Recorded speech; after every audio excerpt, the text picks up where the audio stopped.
First time ko dalhin sa hotel yung jowa ko. Tapos sabi nung guard, "Welcome back, ma'am. Umuwi na lang ako." Putang ina. No, no, no, no.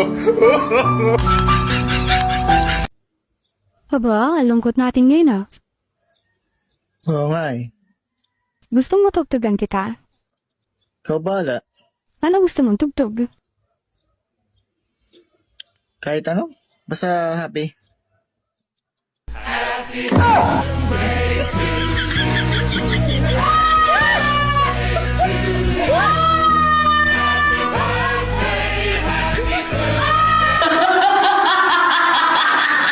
So, nung binato mo siya ng toothbrush dahil masakit na yung mga malulutong na salita niya, gumanti siya at Oo, yun po ang naging dahilan. Nagsabunutan po kami. Hindi ko po si masabunutan dahil wala po siyang buhok. Yung damit na lang po.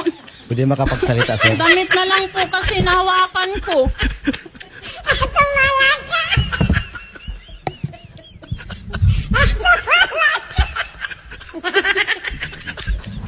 sabi mo kasi ba, nagsambunutan kami.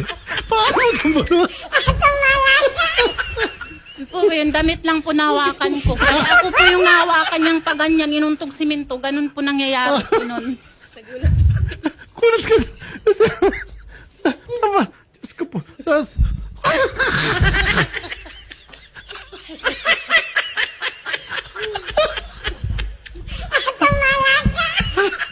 Mama kasi sabi nagsambunutan, ma. Wala ka sa sambunutin sa kalapong ka. O sige, pinapangako ko sa inyo, engine na ako mag-inom.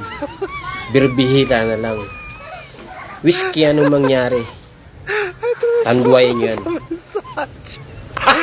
Gago! Tatay, buntis po ako. Matulog ka na. Di ka magagalit sa akin? Di mo ko sasampalin? Anong klaseng ama ka? Walang pakialam sa anak.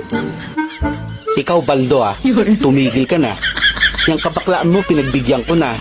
Pero yung ambisyon mong maging ina, umayos ka.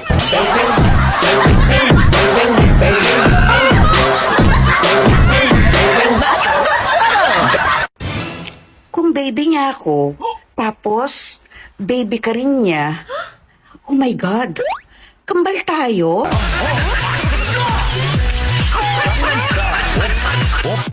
Hello.